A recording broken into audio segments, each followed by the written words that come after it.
This is my reward. I get to watch a monkey eat a delicious apple. Wow.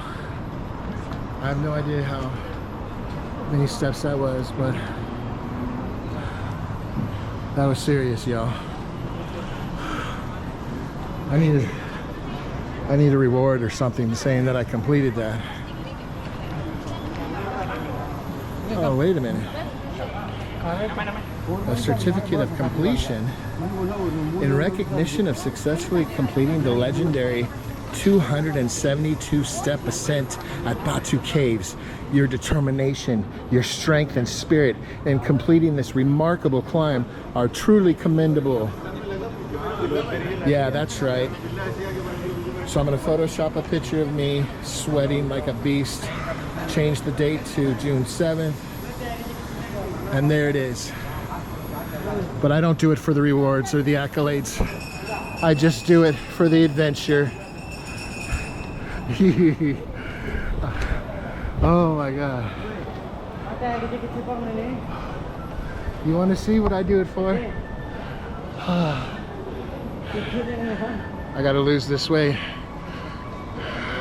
I took all that weight off, then I put it all back on in a matter of like 6 months. It's sad, but I'm still out here. I'm still doing it. I'm not making any excuses. So I took a little hiatus because my foot, I couldn't walk, and I was a little down, a little depressed, and I ate myself into happiness, which leads to unhappiness. But it's all right. It's okay. Oh my God, are there actually more steps? Come on, are you serious? I mean, that's ridiculous.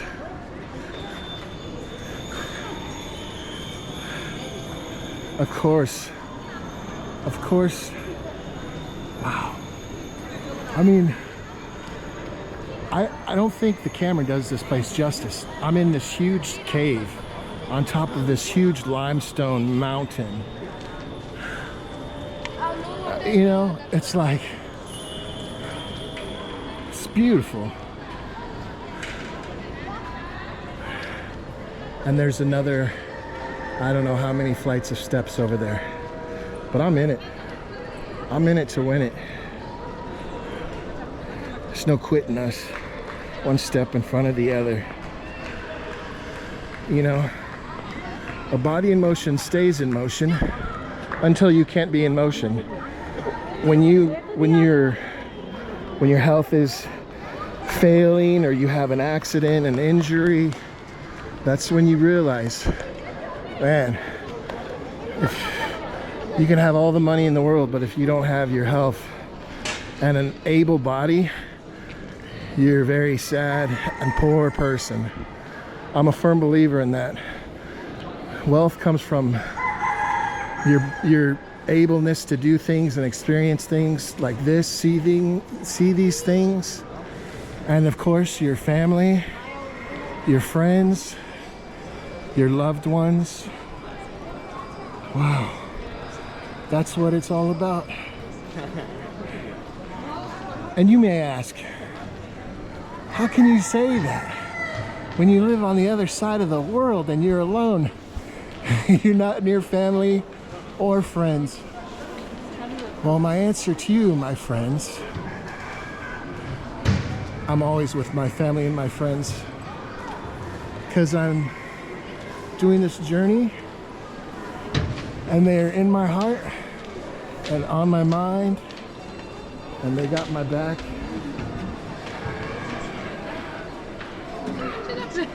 And they want me to be exploring and traveling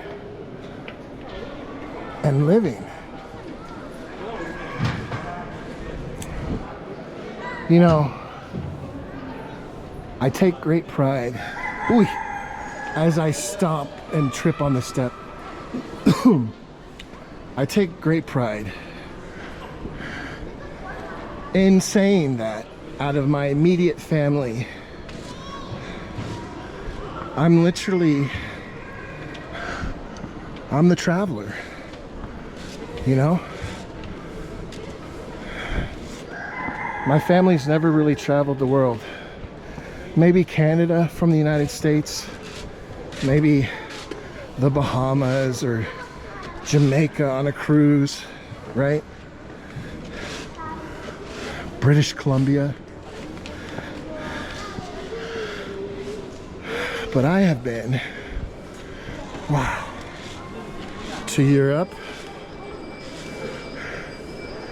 Great Britain, Paris, Belgium, the Netherlands, Italy,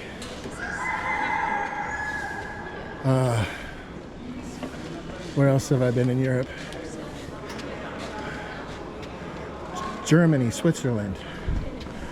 The list goes on. Mexico, all over Mexico. I used to tell my brother, I drove across the United States so many times, and I was gonna stop in Juarez for some tacos, and I told him, I'm stopping in Juarez for some tacos and the unaliving 187. I don't want to say the M word on YouTube or whatever, I don't want to get banned. But it was a joke, right? But in all honesty, Juarez, Mexico is one of the most dangerous places in the world. And I was serious, like I was checking in saying, hey, I'm going across the border. I know the dangers, but here's my check-in if I don't call you back at this time. Not that he could do anything, but at least they know where I'm at, and to call whatever proper authorities they can, right? And thankfully, nothing, I mean, I've been robbed and I've had money stolen and that kind of thing, but you know, for most part, I've been pretty safe, right? I've never been held up at gunpoint or knife point. I've just been taken advantage of, or had my stuff in a locker that I thought was locked, but they have a little backdoor entrance, right? And then they take your money, and that's the oldest story in the book. That happened to me in Cambodia too.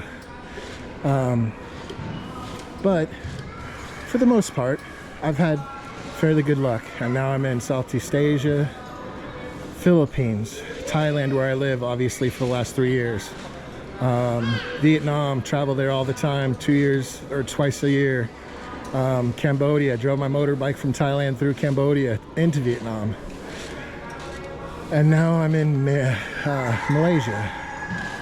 So I know I'm on a rant here, but it was only to give me a breather so I can complete these last few steps. And here we are. Whew. Oh, the incense smells so good. Wow. Come on. Look at that. Come on. Oh my God. This is pretty amazing.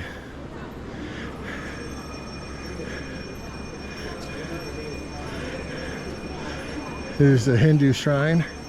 I'm not sure what god or goddess that is.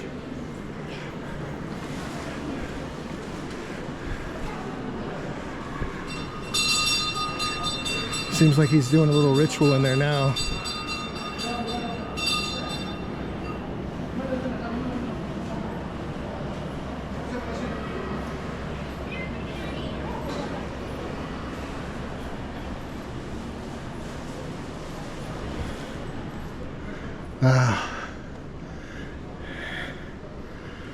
And don't quote me on it, but I think this is Shiva. I could be wrong.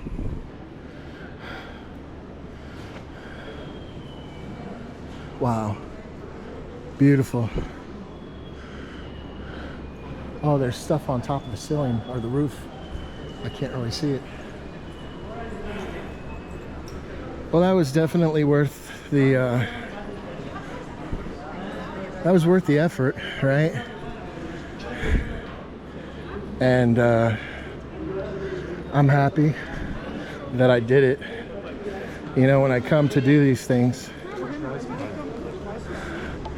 I think to myself, like, you know, you're here do it, because when you leave, you're gonna regret not doing that one thing. Even like the Malaysian, the tower, the observation tower. I went there and it wasn't cheap. You know, foreigners always pay more money, like 4 or 5 times. Or is that Shiva? I'm gonna have to show this video to my friend and he'll tell me. He's actually Hindu. Punjabi. Man, look at that light. Anyway, I got there and like I said, foreigners, there's all this dual pricing, and sometimes that gets disheartening, right? Because you're visiting the country and you just want to see it like everyone else. But I get it. I get it. So the observation deck was $25, I think, US. And then if you wanted to, and that was like covered, right? But if you want to go 5 more floors to the top deck, that's uncovered. So you're basically walking around the outside. It was another, well, you could do a combo and it ended up being like $78 or something like that. But that observation tower was more expensive. So I think it was like, say 55 or 60 all by itself. But then if you combine the two, you got a little bit of a deal. But I was like, oh, I don't want to do that. And I went outside. I was thinking about not going up at all.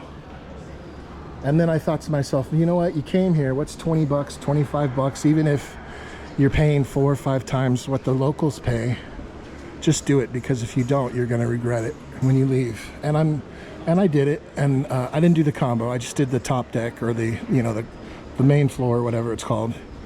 And I'm glad I did, because it gave me a huge overview of Kuala Lumpur, and I really got a sense of, you know, the city. And it's a huge city. And I actually got like a little silver coin that I also paid like 20 bucks for, but it has the twin towers, the Petronas towers, and then on one side, and then on the other side it has the national flower. So I thought that's a cool keepsake. So if I wouldn't have gone up there, I would have never seen that, and I'm happy that I did. So it's all part of traveling, man.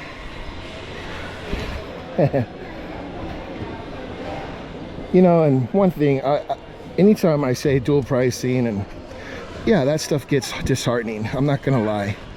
But at the same time, I'm not bashing the countries. You know, I even if it sounds like I'm complaining, I think based on principle, right? But the other half of that coin is, I also truly respect these cultures, the religions, the places that I'm visiting. Malaysia is an all Muslim country for the most part, although there's this huge Hindu temple in the cave type thing, and Thailand's Buddhism, you know, but there's other things, there's influences, there's Chinese influences. So I believe in respect, being humble, you know. And I've seen people get upset, and it's like, hey, a little patience and a little bit of respect goes a long way with these different cultures. Especially, you know, if you raise your voice or if you make someone look bad, that doesn't go well. Because especially here in Southeast Asia, you know, they have this thing called saving face, and they don't like to be disrespected in front of other people. It makes them, it's really bad. And so you think that by raising your voice or throwing a fit, and you know, you're going to get things to go your way. It's actually quite the opposite. You know, normally that just causes more problems. I've seen it firsthand, you know. So even if you don't agree with it, you just have to realize, and I would hope that people would treat the United States the same way that I do other countries. You're not from this country. I'm gonna shut my mouth, be respectful, and if I don't know, I don't know. Ask for forgiveness, apologize. It's a misunderstanding, and basically put it in their court, like, hey, I'm sorry, and don't raise your voice. And normally those things can be resolved. You know, I would never come to a foreign country and start protesting or start disrupting the society, or God forbid destroying property. They don't play those games here. You do stuff like that, you're gonna get messed up. And I've seen that too. Talk about, you know, getting kicked and stomped and punched, and I've seen 10 Thais beat up one person for being a fool. And it's brutal, but at the end of the day, they deserved it. So, I don't know. That's just my rant for the day. Anyway, this is a little walk and talk. And now we're going down. All right, I'm not gonna video this. I don't know how long that's been. Unfortunately, I don't really have an editing software. Well, for one, I'll talk to you like this. For one, I don't have a laptop. Two, I can upload it to my cell phone, but I don't know how to cut and edit, and you're gonna get one upload. No cuts, no edits, no filter. I say what I say, I upload it. So this has been Batu Caves from Malaysia. Peace.